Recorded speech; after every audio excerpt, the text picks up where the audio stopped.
നമസ്കാരം,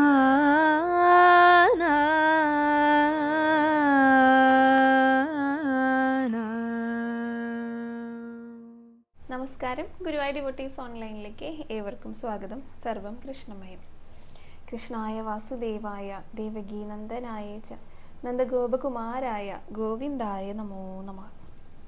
ഒരു ശിവക്ഷേത്രത്തിൽ പോകുന്ന സമയത്തെ നമ്മൾ പാലിക്കേണ്ടതായിട്ടുള്ള കുറച്ച് ചിട്ടകളുണ്ട്, കുറച്ച് ആചാരങ്ങളുണ്ട്. അതിനെക്കുറിച്ചാണ് ഇന്നത്തെ വീഡിയോയിൽ നമ്മൾ പറയാനായിട്ട് പോകുന്നത് കേട്ടോ. പണ്ടൊക്കെ ക്ഷേത്രത്തിൽ പോകുമ്പോൾ ഞാനൊക്കെ ചെറിയ കുട്ടിയായിരുന്ന സമയത്ത് പോകുന്ന സമയത്ത് അവിടെ പ്രായമായവർ മുത്തശ്ശിമാരൊക്കെ ഉണ്ടായിരിക്കും. അപ്പോൾ അവർ നമുക്ക് കൃത്യമായിട്ട് പറഞ്ഞു തരും. അത് ഇങ്ങനെ സോഫ്റ്റ് ആയിട്ടൊന്നും ആവില്ല കേട്ടോ, ചിലപ്പോൾ പറഞ്ഞു തരിക, നല്ല സ്ട്രിക്റ്റ് ആയിട്ടാവും പറഞ്ഞു തരിക. കുട്ടി അങ്ങോട്ടേക്ക് പോകരുത്, ഈ സമയത്ത് അങ്ങോട്ടേക്ക് പോകാൻ പാടില്ല, ഇങ്ങനെ വേണം തൊഴാനായിട്ട് എന്നൊക്കെ പറഞ്ഞു തരും. അപ്പോൾ ഇത് കേൾക്കുമ്പോൾ നമുക്ക് ആദ്യം ചിലപ്പോൾ ഒരു പേടിയൊക്കെ ആയിരിക്കും ഉണ്ടായിരിക്കുക. പക്ഷെ നമ്മുടെ മനസ്സിൽ അത് കിടക്കും. നമ്മൾ അടുത്ത തവണ വരുന്ന സമയത്ത് ശ്രദ്ധിക്കും. അങ്ങനെയൊക്കെ മുതിർന്നവരെ പറഞ്ഞു തന്നിരുന്നു. ഇന്നിപ്പോൾ നോക്കൂ, ക്ഷേത്രത്തിൽ പോകുന്നവർ തന്നെ വളരെ കുറവാണ്. ഇങ്ങനെയുള്ള കാര്യങ്ങൾ പറഞ്ഞു തരാനായിട്ട് അറിവുള്ളവരും വളരെ കുറവാണ്. അതുകൊണ്ട് തന്നെ പലർക്കും പല കാര്യങ്ങളും അറിയില്ല. എങ്ങനെയാണ് ഒരു ക്ഷേത്രത്തിൽ പോകുമ്പോൾ എന്തൊക്കെ കാര്യങ്ങളാണ് ശ്രദ്ധിക്കേണ്ടത്, അതൊന്നും പലർക്കും അറിയില്ല. ഇതെല്ലാം അറിഞ്ഞിരിക്കേണ്ടത് അത്യാവശ്യമാണ്. കാരണം ഇപ്പം നമ്മുടെ വീട്ടിലുള്ള പൂജാമുറിയും ഒരു ക്ഷേത്രവും തമ്മിൽ വലിയ വ്യത്യാസമുണ്ട്. നമ്മുടെ വീട്ടിലെ പൂജാമുറി എന്ന് പറഞ്ഞാൽ നമ്മുടെ വീട്, നമ്മുടെ പൂജാമുറി, നമ്മൾ വെച്ച് ആരാധിക്കുന്ന വിഗ്രഹങ്ങൾ, ഭഗവാനാണെങ്കിലും ഭഗവതി ആണെങ്കിലും നമുക്ക് ഇഷ്ടമുള്ളതുപോലെ നമ്മുടെ സങ്കല്പത്തിനനുസരിച്ച്, നമ്മുടെ ആഗ്രഹങ്ങൾക്കനുസരിച്ച് നമുക്ക് അവിടെ ചെയ്യാം. അതിന് പ്രത്യേകിച്ച് ഒരു ചിട്ടയും നമ്മുടെ പൂജാമുറിയിൽ പറയാറില്ല. ഒരു ക്ഷേത്രം എന്ന് പറഞ്ഞു കഴിഞ്ഞാൽ ആ ക്ഷേത്രത്തിൻ്റെ നിർമ്മിതിക്ക് തന്നെ വ്യത്യാസം ഉണ്ടായിരിക്കും. വലിയ പ്രാധാന്യത്തോട് കൂടിയിട്ടായിരിക്കും നിർമ്മിതി ഉണ്ടായിരിക്കുക. അവിടുത്തെ വിഗ്രഹത്തിന് പ്രാധാന്യം ഉണ്ടായിരിക്കും. അവിടെയുള്ള താന്ത്രികപരമായിട്ടുള്ള കാര്യങ്ങൾക്കും പ്രാധാന്യം ഉണ്ടായിരിക്കും. അതുകൊണ്ട് തന്നെ അവിടുത്തെ ആചാരങ്ങളും കൃത്യമായിട്ട് പാലിക്കേണ്ടതായിട്ടുള്ള, ഇങ്ങനെ കൃത്യമായിട്ടുള്ള പാലിക്കേണ്ട ചിട്ടകളും അവിടെ ഉണ്ടായിരിക്കും. ഇതൊക്കെ അറിഞ്ഞിരിക്കേണ്ടത് അത്യാവശ്യമാണ്. അപ്പോൾ ഇന്നത്തെ വീഡിയോയിൽ നമ്മൾ അതാണ് പറയാനായിട്ട് പോകുന്നത് കേട്ടോ. ഒരു ശിവക്ഷേത്രത്തിൽ ദർശനത്തിനായിട്ട് പോകുന്ന സമയത്ത് എന്തൊക്കെ കാര്യങ്ങളാണ് നമ്മൾ അറിഞ്ഞിരിക്കേണ്ടത്, ഏതൊക്കെ രീതിയിലാണ് അവിടെ ചെന്ന് കഴിഞ്ഞാൽ നമ്മൾ ചെയ്യേണ്ടത്, അതിനെക്കുറിച്ച് നമുക്ക് വീഡിയോയിൽ പറയാം. അപ്പോൾ നമുക്ക് വേഗം തന്നെ വീഡിയോയിലേക്ക് കടക്കാം കേട്ടോ. ഏറ്റവും ആദ്യം പറയാനുള്ളത് ഭൂരിഭാഗം പേർക്ക് അറിയാവുന്ന ഒരു കാര്യമാണ്. അത് തന്നെ നമുക്ക് പറഞ്ഞുകൊണ്ട് തുടങ്ങാം കേട്ടോ. ശിവക്ഷേത്രത്തിലെ പൂർണ്ണ പ്രദക്ഷിണം പാടില്ല എന്നാണ് പറയുക. അതായത് പ്രദക്ഷിണം മുഴുവനാക്കാൻ പാടില്ല, ഓവ് മുറിച്ച് കടക്കാനായിട്ട് പാടില്ല. ഇപ്പോൾ ഭഗവാനെ തൊഴാനായിട്ട് ഭഗവാന്റെ മുന്നിൽ നിന്ന് തൊഴുതിട്ട് നമ്മൾ പ്രദക്ഷിണമായിട്ട് ആ ഓവിൻ്റെ അവിടേക്ക് ചെല്ലും. എന്നിട്ട് ഓവ് വരെത്തി നിന്ന് മുകളിലേക്ക് താഴികക്കുടം നോക്കി തൊഴും. അങ്ങനെ തൊഴുത് വന്ദിച്ചതിന് ശേഷം തിരികെ അവിടെ നിന്ന് ഇങ്ങോട്ട് വരണം, അപ്രദക്ഷിണമായി വരണം. വരുന്ന സമയത്തെ അവിടെ ബലിക്കല്ലുകളൊക്കെ ഉണ്ടായിരിക്കുമല്ലോ. കാരണം ഭഗവാന് പ്രിയപ്പെട്ട കാവൽക്കാരൊക്കെ അവിടെ ഉണ്ടായിരിക്കും, പാലകന്മാരെ. അവരുടെ ആ ബലിക്കല്ല് നമ്മൾ നടക്കുമ്പോൾ നമ്മുടെ വലതുവശത്തായിരിക്കണം. ആ രീതിയിൽ വേണം നമ്മൾ വരാനായിട്ട്. എന്നിട്ട് ഭഗവാന്റെ മുന്നിൽ, മഹാദേവന് മുന്നിൽ വന്നിട്ട് തൊഴുതതിന് ശേഷം പിന്നെ അപ്രദക്ഷിണമായിട്ട് പുറകിലൂടെ ഈ ഓവിൻ്റെ ഭാഗത്തേക്ക് തന്നെ വരണം. എന്നിട്ട് ഇതേപോലെ താഴികക്കുടം നോക്കി തൊഴുതിട്ട് പിന്നെ പ്രദക്ഷിണം പോലെ എന്ന് നമ്മൾ പറയൂലേ, പ്രദക്ഷിണം പോലെ വന്നിട്ട് പിന്നെ മുന്നിൽ നിന്നിട്ട് തൊഴുത് കഴിഞ്ഞാൽ, ഭഗവാനെ തൊഴുത് കഴിഞ്ഞാലാണ് ഒരു പ്രദക്ഷിണം പൂർത്തിയാകുക. അതിന് പ്രദക്ഷിണം എന്ന് പോലും പറയാറില്ല, കാരണം അത് പൂർണ്ണമല്ലാത്തത് കൊണ്ട്. അപ്പോൾ അപൂർണമായിട്ടുള്ള ഒരു പ്രദക്ഷിണമാണ് ശിവക്ഷേത്രത്തിൽ ചെയ്യാറുള്ളത് കേട്ടോ. പൂർണ്ണ പ്രദക്ഷിണം അരുത് എന്നാണ് പറയാറുള്ളത്. അത് എന്തുകൊണ്ടാണെന്ന് വെച്ച് കഴിഞ്ഞാൽ ഭഗവാന്റെ ആ ഒരു ജടയിലൂടെ ഒഴുകുന്ന ഗംഗയെ ഒരിക്കലും നമ്മൾ മുറിച്ച് കടക്കാനായിട്ട് പാടില്ല. അതാണ് അവിടുത്തെ സങ്കല്പം. അതുകൊണ്ടാണ് പൂർണ്ണ പ്രദക്ഷിണം പാടില്ല എന്ന് പറയുന്നത് കേട്ടോ. പിന്നെ ഭഗവാന്റെ മുന്നിലായിട്ട് നന്ദിയുടെ ഒരു വിഗ്രഹം കൂടെ ഉണ്ടായിരിക്കും. അങ്ങനെയുള്ള ക്ഷേത്രങ്ങളാണെങ്കിൽ ഭഗവാനും നന്ദിക്കും മുന്നിലായിട്ട്, അതായത് ഇടയിൽ കയറി നിന്ന് തടസ്സമാകുന്ന രീതിയിൽ നിൽക്കാനായിട്ട് പാടില്ല എന്നും കൂടെ പറയാറുണ്ട് കേട്ടോ. കാരണം നന്ദിക്ക് എപ്പോഴും ഭഗവാനെ കണ്ടുകൊണ്ടിരിക്കണം. അപ്പോൾ നമ്മൾ ഇടയിൽ കയറി നിൽക്കാൻ പാടില്ല. അപ്പോൾ ഒരു വശത്തേക്ക് ചരിഞ്ഞ് നിന്നിട്ട്, അത് എപ്പോഴും അങ്ങനെ പറയാറുണ്ട് അല്ലേ, ഏതെങ്കിലും ഒരു ഭാഗത്തേക്ക് ചരിഞ്ഞ് നിന്നിട്ട് വേണം തൊഴാനായിട്ടെന്ന് പറയാറുണ്ട്, പ്രത്യേകിച്ച് നന്ദിയുടെ വിഗ്രഹമൊക്കെയുള്ള ക്ഷേത്രങ്ങളിലാണെങ്കിൽ. അതേപോലെ തന്നെ ഭസ്മം തൊടുക എന്നുള്ളത് വളരെ പ്രാധാന്യം അർഹിക്കുന്ന ഒരു കാര്യമാണ്.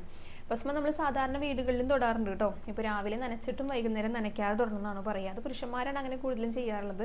സ്ത്രീകൾക്ക് അങ്ങനെ നനച്ച് തൊടണം എന്ന് പറയാറില്ല കേട്ടോ. അപ്പോൾ ഈ ഭസ്മം തൊടുന്നതിൻ്റെ പ്രത്യേകത എന്ന് പറഞ്ഞു കഴിഞ്ഞാൽ ആ നിർഗുണമായിട്ടുള്ള ഭാവമാണ് ഭസ്മത്തിനെന്ന് പറയാറുണ്ടല്ലോ. ഭഗവാന്റെ വിഭൂതിയായിട്ടാണ് അത് പറയാം. അപ്പോൾ ഈ ഭസ്മത്തിന് ഔഷധ ഗുണങ്ങൾ പോലെയുള്ള ഗുണങ്ങൾ കൂടെ ഉണ്ടെന്നാണ് പറയുക. അപ്പോൾ നമ്മുടെ ദേഹത്തിൽ ഇപ്പോൾ നെറ്റിയിൽ തൊടുന്നവരാണ് കൂടുതലും. ഇപ്പോൾ സ്ത്രീകളാണെങ്കിൽ നെറ്റിയിലും കഴുത്തിലും മാത്രമേ തൊടാറുള്ളൂ.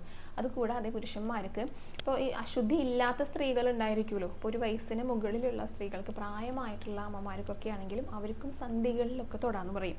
കാരണം ഈ ഭസ്മത്തിൻ്റെ ഒരു പ്രത്യേകത ഒന്ന് പാപനാശമാണ്, പാപങ്ങളൊക്കെ ഇല്ലാതാക്കുന്നതാണ് പറയുക ഭസ്മം ധരിച്ചു കഴിഞ്ഞാൽ. ഈ സന്ധികളിലൊക്കെ തൊടുന്നതിലൂടെ സന്ധികൾക്കുണ്ടാകുന്ന പ്രശ്നങ്ങൾ, ഇപ്പോൾ നീർവീക്കം പോലുള്ള കാര്യങ്ങളുണ്ടല്ലോ, ഇതെല്ലാം ഇല്ലാതാക്കുക, അതിനെല്ലാം വലിച്ചെടുക്കുന്നതാണ് പറയുക. ഇപ്പം നമ്മൾ രാവിലെ നനച്ച് തൊടുന്നു പറയുമല്ലോ, ഇപ്പം ശരീരത്തിൽ അധികമായിട്ടുള്ള ജലാംശത്തെയൊക്കെ ഈ ഭസ്മം വലിച്ചെടുക്കും.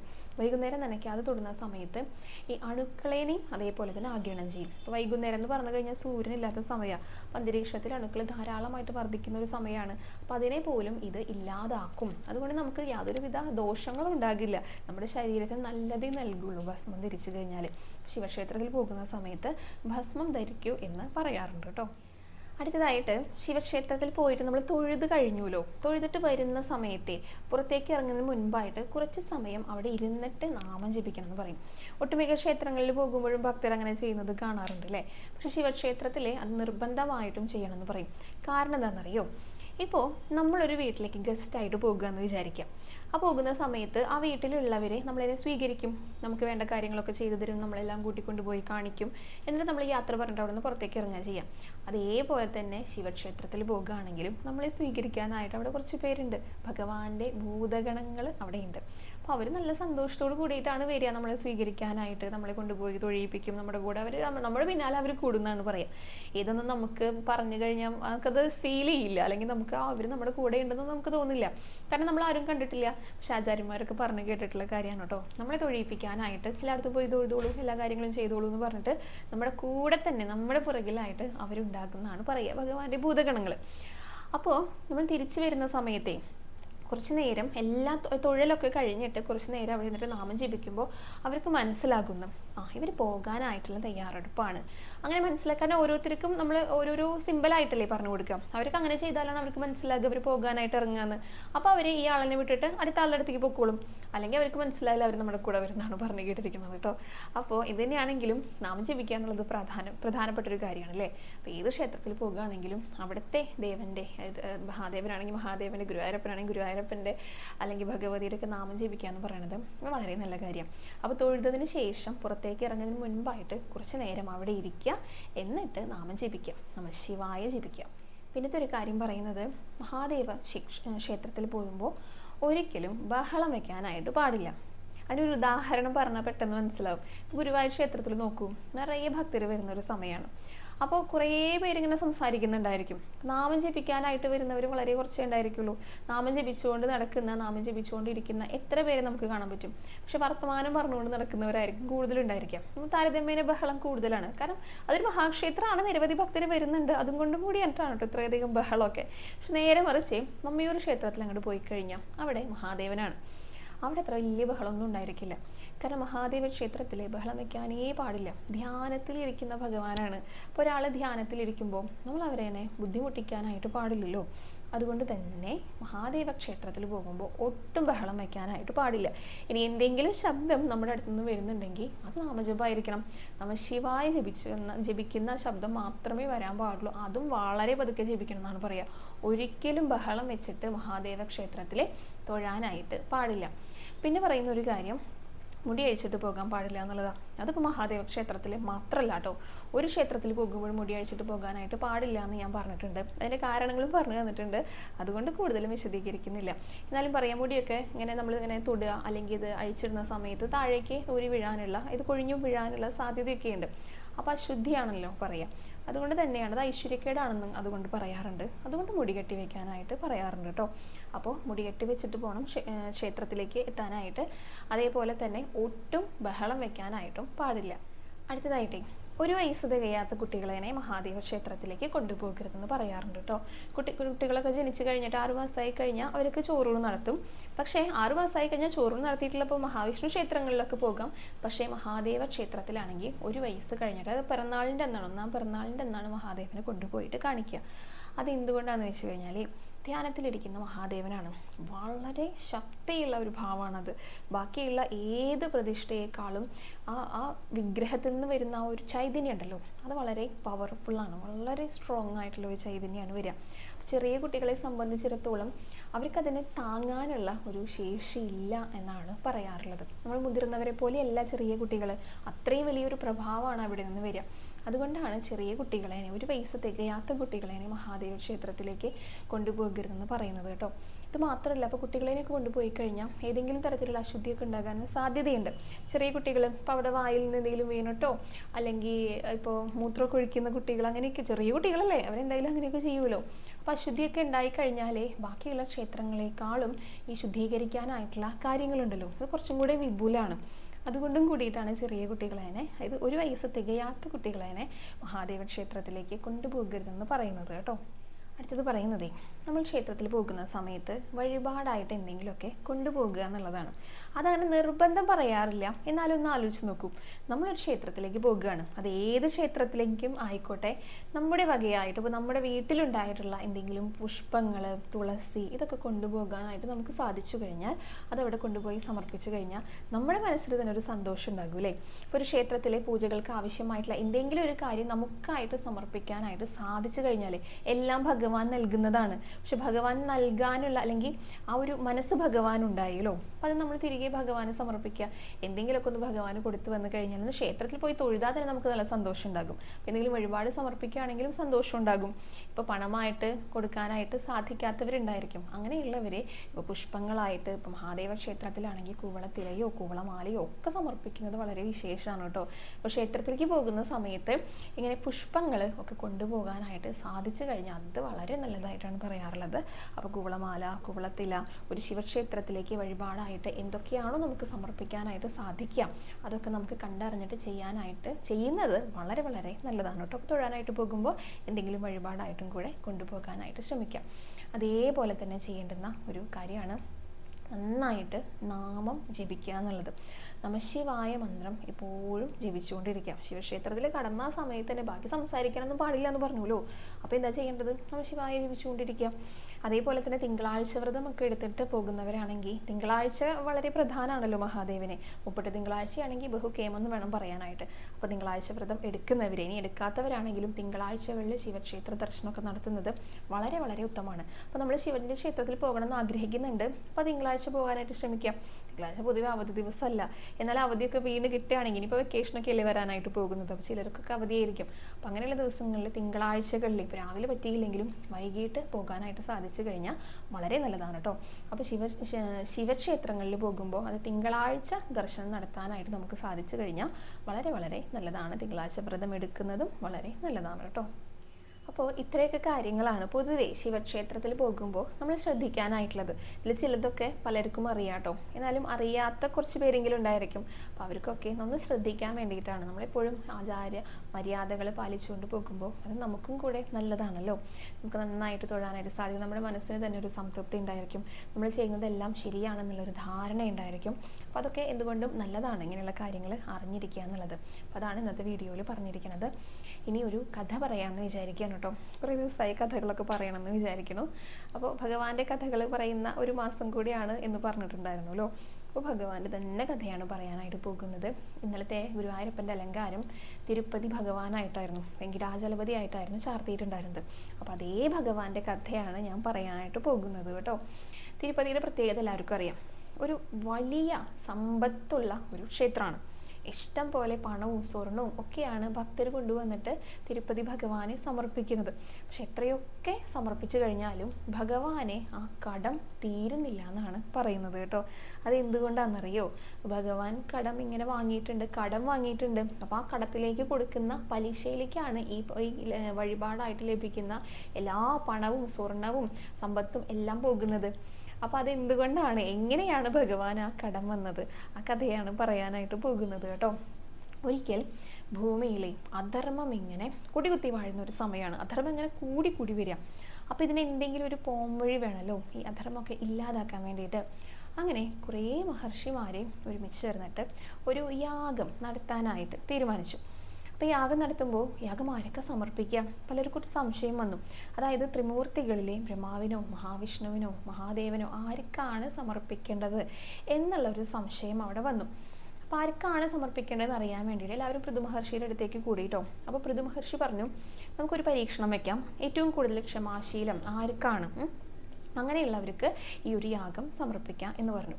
അങ്ങനെ ഏറ്റവും കൂടുതൽ ക്ഷമ ആർക്കാന്നറിയാൻ വേണ്ടിയിട്ട് പോവുകയാണ് കേട്ടോ പൃഥു മഹർഷി. ഏറ്റവും ആദ്യം ബ്രഹ്മലോകത്തെത്തി. അപ്പോൾ അവിടെ ബ്രഹ്മാവ് ഇരിക്കുന്നുണ്ട്. പക്ഷെ പൃഥു മഹർഷി ഇവരുടെ ക്ഷമേനെ പരീക്ഷിക്കാനല്ലേ പോകുന്നത്. അതുകൊണ്ട് തന്നെ ഒന്ന് ഡിസ്റ്റർബ് ചെയ്യുന്ന, ഒന്ന് അവരെ ബുദ്ധിമുട്ടിക്കുന്ന രീതിയിൽ വേണമല്ലോ പെരുമാറാനായിട്ട്. അങ്ങനെ വേഗം ചെന്ന് ബ്രഹ്മാവിൻ്റെ ഇരിപ്പിടമായിട്ടുള്ള സിംഹാസനത്തിൽ കയറിയിരുന്നു. എന്നിട്ട് കുറേ ഇങ്ങനെ ദേഷ്യത്തോടെ ഇങ്ങനെ സംസാരിക്കുകയാണ്. ഇങ്ങനെയൊക്കെയാണോ ചെയ്യേണ്ടത്? ഇങ്ങനെ ഇപ്പം ഞാൻ വന്ന സമയത്ത് അതിഥികളെ സ്വീകരിക്കുന്ന പോലെ ഗംഭീരമായിട്ടുള്ള സ്വീകരണമൊക്കെ വേണ്ടേ? പിന്നെ കുറേ വേണ്ടാത്ത കാര്യങ്ങളും പറയുന്നുണ്ട്. മകളെ പോലെ കാണുന്നത് സരസ്വതിനെയാണ് ഭാര്യയ്ക്ക് വെച്ചിരിക്കുന്നത്. പിന്നെ കൈതപ്പൂവ് കയ്യിൽ കണ്ടു എന്നൊക്കെ പറഞ്ഞിട്ട് കള്ളം പറഞ്ഞില്ലേ, ആ കഥയൊക്കെ ഞാൻ മുന്നേ പറഞ്ഞിട്ടുണ്ട്. അങ്ങനെ ബ്രഹ്മാവിനെ ദേഷ്യം പിടിപ്പിക്കുന്ന രീതിയിൽ ഇങ്ങനെ സംസാരിച്ചുകൊണ്ടിരിക്കുക. അപ്പോൾ തുടക്കത്തിൽ തന്നെ ബ്രഹ്മാവിന് ദേഷ്യം വന്നിട്ടുണ്ടായിരുന്നു. ഇതൊക്കെ കൂടിയായിട്ട് കേട്ടപ്പോൾ ദേഷ്യം അത്ര അധികം വന്നു. അങ്ങനെ പൃഥ്വിവേഗം അവിടെ ഓടി പോകുന്നു. കാരണം ബ്രഹ്മാവിന് ക്ഷമാശീലമില്ല എന്ന് അവിടെ മനസ്സിലായി. അടുത്തതായിട്ട് പോകുന്നത് മഹാദേവൻ്റെ അടുത്തേക്കാണ് കേട്ടോ. അപ്പോൾ മഹാദേവനാണെങ്കിലും ധ്യാനത്തിലിരിക്കുകയായിരുന്നു. അപ്പോൾ ധ്യാനത്തിലിരിക്കുന്ന ഒരാൾക്ക് മുന്നേ ഒരാൾ വന്നു കഴിഞ്ഞാൽ അറിയാനായിട്ട് സാധിക്കുമോ? അപ്പോൾ പൃഥു മഹർഷി വന്നത് മഹാദേവൻ അറിഞ്ഞില്ല. അപ്പോൾ പിന്നെ ഭയങ്കര ദേഷ്യമായി, പൃഥു മഹർഷിക്ക് ഭയങ്കര ദേഷ്യമായി. അപ്പോൾ എന്തായി, ദേഷ്യപ്പെട്ടിട്ട് ആ ഒരു തപസ്സിന് ഇളക്കാനൊക്കെ ആയിട്ട് ശ്രമിച്ചു. അങ്ങനെ സംഭവിച്ചപ്പോൾ മഹാദേവനും ദേഷ്യം വന്നു. കോപം കൊണ്ട് ഇങ്ങനെ ആളിക്കത്തെന്നൊക്കെ പറയില്ലേ, അതേ രീതിയിലായി മഹാദേവൻ. അപ്പോൾ പൃഥുവിന് മനസ്സിലായി, ഇവിടെയും പെട്ടെന്ന് ദേഷ്യം വരുന്ന ആളാണ് എന്ന് പറഞ്ഞിട്ട് അവിടെ നിന്ന് ഉരുപ്പൊന്നു. അടുത്തതായിട്ട് പോകുന്നത് മഹാവിഷ്ണുവിൻ്റെ അടുത്തേക്കാണ് കേട്ടോ. മഹാവിഷ്ണു ആണെങ്കിൽ ശയിച്ചുകൊണ്ടിരിക്കുകയാണ്, അനന്തപത്മനാഭനായിട്ടിരിക്കുന്ന ഒരു സമയമാണ്, ഉറക്കത്തിലായിരുന്നു. അങ്ങനെ ഉറങ്ങി കിടക്കുന്ന സമയത്ത് ആരെങ്കിലും മുന്നിൽ വന്ന് നിൽക്കുന്നവരെ അറിയാനായിട്ട് സാധിക്കുമോ? അപ്പോൾ മഹർഷി എന്ത് ചെയ്തു? ഓടി ചെന്നിട്ട് ഭഗവാന്റെ മാറിടത്തിൽ നെഞ്ചിൽ ഒറ്റ ചവിട്ട് അങ്ങോട്ട് കൊടുത്തു. നല്ല അതിഗംഭീരമായിട്ടുള്ളൊരു ചവിട്ടാണ് കൊടുത്തത് കേട്ടോ. മഹർഷി വിചാരിച്ചത് ഈ ചവിട്ടൊക്കെ കിട്ടിയപ്പോഴേ ഭഗവാൻ മഹാവിഷ്ണു തൻ്റെ അടുത്തും, അതായത് ബാക്കി രണ്ടുപേരും ബ്രഹ്മാവും മഹാദേവനും ദേഷ്യപ്പെട്ടതുപോലെ ദേഷ്യപ്പെടുന്ന വിചാരിച്ചേ. പക്ഷെ ഭഗവാൻ എന്താ പറഞ്ഞതെന്നറിയോ? എൻ്റെ നെഞ്ചിൽ ചവിട്ടിയപ്പോൾ അങ്ങയുടെ ഈ പൂ പോലുള്ള പാദങ്ങൾക്ക് വേദനിച്ചോ എന്നാണ് മഹാവിഷ്ണു ചോദിക്കുന്നത്. അപ്പോൾ ഇത് കേട്ടപ്പോൾ പൃഥു മഹർഷിക്ക് അതിശയായി. കാരണം അത്ര ശക്തിയായിട്ടാണ് താൻ ചവിട്ടിയത്. അതും ഉറങ്ങി കിടക്കുന്ന ഒരാളെന്നെയാണ് ചവിട്ടിയത്. സ്വാഭാവികമായിട്ടും ദേഷ്യപ്പെടേണ്ട ഒരാൾ സ്നേഹത്തോട് കൂടിയിട്ടാണ് പറയുന്നത്. അതും തൻ്റെ കാലിന് വേദനിച്ചോ എന്നാണ് മഹാവിഷ്ണു പറയണത്. അത് കേട്ടപ്പോൾ പൃഥു മഹർഷിക്ക് സന്തോഷമായി. കാരണം തേടി വന്നത് ആരേനെയാണോ ആ ആളെ കണ്ടുപിടിക്കാനായിട്ട് സാധിച്ചു. ഏറ്റവും ക്ഷമാശീലമുള്ളത് മഹാവിഷ്ണുവിനാണെന്ന് മനസ്സിലായി. അതുകൊണ്ട് തന്നെ യാഗം ആർക്കാണ് സമർപ്പിക്കേണ്ടത്? മഹാവിഷ്ണുവിന് സമർപ്പിക്കാം എന്നും തീരുമാനമായി. അപ്പോൾ ഭഗവാൻ തന്നെ പറഞ്ഞു, ഈ ഒരു കാലിൻ്റെ ആ ഒരു പാദം, ആ ഒരു അടയാളം ഞാൻ അലങ്കാരമായിട്ട് കൊണ്ടു നടക്കും എന്നും കൂടെ പറഞ്ഞു. അപ്പോൾ ഇതെല്ലാവർക്കും സന്തോഷമായി. മഹാവിഷ്ണുവിനും പൃഥു മഹർഷിക്കും എല്ലാവർക്കും സന്തോഷമായി. ഒരാൾക്കൊഴിച്ച്. ആർക്കെന്നറിയോ? മഹാലക്ഷ്മിക്ക്. കാരണം മഹാലക്ഷ്മിയുടെ ഇരിപ്പിടാണ് ഭഗവാന്റെ മാറിടം എന്ന് പറയുന്നത്. ആ നെഞ്ചിലാണ് മഹാലക്ഷ്മി ഇരിക്കുക. അവിടേക്കാണ് ചവിട്ട് കിട്ടിയത്. ചവിട്ടിയതും പോരാ, ചവിട്ടിയാളനെ സ്നേഹത്തോട് കൂടിയിട്ട് പരിചരിക്കുകയാണ് മഹാവിഷ്ണു ചെയ്തത്. അപ്പം മഹാവിഷ്ണുവിൻ്റെ അടുത്ത് മഹാലക്ഷ്മിക്ക് അതിഭയങ്കരമായിട്ടുള്ള ദേഷ്യം വന്നു. ഞാൻ ഇവിടെ നിന്ന് നിൽക്കില്ല എന്ന് പറഞ്ഞിട്ട് ഭൂമിയിലേക്ക് മഹാലക്ഷ്മി പോയി. ഭൂമിയിലെത്തിയിട്ട് മഹാലക്ഷ്മി ആകാശരാജാവിൻ്റെ പത്മാവതി എന്നുള്ള മകളായിട്ട് ജനിച്ചു. അപ്പം മകളെ കാണാൻ നല്ല സുന്ദരിയാണ് കേട്ടോ. അത് വളരെ വിവാഹപ്രായത്തി. ആ സമയത്ത് ഭഗവാൻ മഹാവിഷ്ണു ശ്രീനിവാസനായിട്ട് ഭൂമിയിൽ അവതരിക്കുകയാണ് ചെയ്തത്. അങ്ങനെ രണ്ടുപേരും കൂട്ടിമുട്ടി, രണ്ടുപേർക്കും സ്നേഹമായി, ഇഷ്ടത്തിലായി, വിവാഹം കഴിക്കാനായിട്ട് തീരുമാനിച്ചു. പക്ഷെ വിവാഹം കഴിക്കണമെങ്കിൽ ഈ രാജാവിൻ്റെ ഒരു കാര്യം പറഞ്ഞിട്ടുണ്ടായിരുന്നത്, ഈ മകൾക്ക് സമ്പത്ത്, അതായത് ഇപ്പോൾ സ്വർണമായിട്ടും പണമായിട്ടും ഒക്കെ നൽകണം. കാരണം ഈ വേടൻ്റെ കയ്യിൽ ഒന്നുമില്ല. അപ്പോൾ ഒന്നുമില്ലാത്തവർക്ക് രാജാവിൻ്റെ മകളെ വിവാഹം ചെയ്ത് കൊടുക്കാനായിട്ട് സാധിക്കില്ലല്ലോ. അതുകൊണ്ട് ഈ പണവും സ്വർണവും സമ്പത്തൊക്കെ നൽകിയാലാണ് വിവാഹം നടക്കുള്ളൂ എന്ന് പറഞ്ഞു. അപ്പോൾ ആ വിവാഹം നടക്കാനായിട്ടാണ് കുബേരൻ്റെ കയ്യിൽ നിന്ന് കോടിക്കണക്കിന് സമ്പത്താണ് കടമായിട്ട്, മുദ്ര പേപ്പറൊക്കെ ഉണ്ട് കേട്ടോ, കടമായിട്ട് വാങ്ങുന്നത്. എന്നിട്ടാണ് വിവാഹം കഴിഞ്ഞത്. അപ്പോൾ ഈ കടം വീട്ടാനായിട്ടാണ് ഭക്തർ ശ്രമിച്ചുകൊണ്ടിരിക്കുന്നതാണ് പറയണത്. അതായത് തിരുപ്പതി ഭഗവാന് ഭക്തർ കൊണ്ട് സമർപ്പിക്കുന്ന പണമാണെങ്കിലും സ്വർണ്ണമാണെങ്കിലും എല്ലാം ഈ ഒരു കടത്തിലേക്കാണ് പോകുന്നത്. അപ്പോൾ കുബേരൻ പറഞ്ഞിട്ടുണ്ടായിരുന്നു, ഈ ഒരു കലികാലം കഴിയുന്നത് വരെ തിരുപ്പതി ഭഗവാന് ലഭിക്കുന്ന എല്ലാതും ഈ കടത്തിൻ്റെ പലിശയിലേക്കാണ് പോവുക. അത് കഴിഞ്ഞാൽ പിന്നെ മുതലിലേക്കുള്ള തിരിച്ചടവായിട്ട് എടുക്കാന്നുള്ളത്.